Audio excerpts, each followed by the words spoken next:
कई बार आपने देखा होगा जब कोई झाड़ू से छिपकली को भगाते हैं तब उसकी पूंछ टूट जाती है और आपको यह लगता है कि झाड़ू मारने से छिपकली की पूंछ टूटी है। इसका सच यह है कि झाड़ू की वजह से नहीं, किंतु छिपकली खुद ही अपनी पूंछ तोड़ देती है। पर वो ऐसा क्यों करती है और छिपकली की पूंछ कटने के बाद भी क्यों हिलती रहती है? बाद में उस कटी हुई पूंछ को लेने छिपकली वापस क्यों आती है? और घरेलू छिपकली के काटने से हमारे शरीर के कौन से अंग में ज्यादा नुकसान होता है? तो आज छिपकली की इस सभी रहस्यमय बातों को आसानी से समझते हैं। ज्यादातर लोगों इस बात से अनजान होंगे कि छिपकली खुद ही अपने शरीर से पूंछ को काट देती है, क्योंकि कई बार छिपकली शिकारी जानवरों से बचने के लिए और उसे गुमराह करने के लिए पूंछ को अपने शरीर से तोड़ के भाग जाती है। इसीलिए जब कोई वस्तु या झाड़ू से छिपकली को मारने की कोशिश करे तब उसे खतरा महसूस होते ही वह डर के कारण पूंछ वहीं छोड़ के भागने की कोशिश करती है और हमें ऐसा लगता है कि हमारे मारने की वजह से उसकी पूंछ टूट गई है। कई बार हादसे के दौरान भी उसकी पूंछ टूट जाती है, पर ऐसा कभी कभी ही होता है। आपने भी कहीं देखा होगा कि पूंछ टूटने के बाद भी हिलती रहती है, जिसके पीछे छिपकली का शरीर जिम्मेदार है। छिपकली के शरीर में क्रेनियल नर्व नाम की एक ग्रंथि होती है जो पूरे शरीर में सिग्नल्स ट्रांसमिट करने का काम करती है। जब पूंछ कटती है तब छिपकली के शरीर और दिमाग से क्रेनियल नर्व का कनेक्शन टूट जाता है, लेकिन कुछ समय तक पूंछ के अंदर के सिग्नल्स एक्टिव रहते हैं और इसी वजह से सिग्नल की गति के कारण पूंछ कुछ देर तक हिलती रहती है। ऐसी घटना कई बार इंसानों में भी देखने को मिलती है।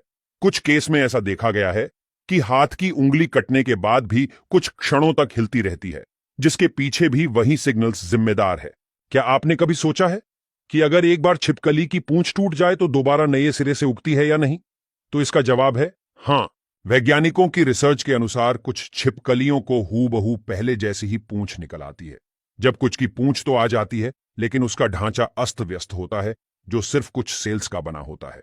कुछ रिसर्च में ऐसा भी पता लगा है कि छिपकलियां पानी बहुत ही कम पीती है। उसके शरीर को जरूरत का पानी खुराक से ही मिल जाता है। छिपकली को सूर्य प्रकाश की जरूरत होती है, क्योंकि उसका खून ठंडी प्रकृति का होता है।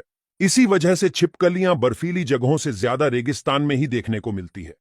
दुनिया में 7,000 से भी ज्यादा प्रजातियों की छिपकलियां हैं, जिसमें 610 प्रजातियां तो भारत में ही देखने को मिल जाती है। अब सुनो इस बात का सत्य। कई लोग मानते हैं कि कटी हुई पूंछ को लेने छिपकली वापस क्यों आती है। दरअसल ये बिल्कुल मिथ्या बात है। एक बार छिपकली के शरीर से पूंछ जुदा हो जाती है तो पूंछ उसके किसी काम की नहीं होती। घरेलू छिपकली अगर किसी को काट ले तो क्या करना चाहिए? घरेलू छिपकली इतनी जहरीली नहीं होती कि आपकी जान ले सके, इसलिए घबराना नहीं है। अब जहां छिपकली ने कांटा है उस भाग को पानी से और डेटोल से साफ कीजिए, एवं अगर उस भाग पे सूजन आई हो तो बर्फ भी लगा सकते हैं। वैसे तो छिपकली थोड़ी तो जहरीली होती है, इसलिए कोई कोई इंसान को उसके काटने पर हल्का सा ब्लड प्रेशर भी डाउन हो सकता है, तो आप डॉक्टर के पास जरूर जाइए और टिटनस का इंजेक्शन भी अवश्य लगवाइए। बाकी घरेलू छिपकली इतनी जहरीली नहीं होती कि आपकी जान ले सके, इसलिए चिंता मत कीजिए। छिपकली के बारे में ये अनसुनी बातें कैसी लगी, कमेंट में हमें जरूर बताएं। धन्यवाद।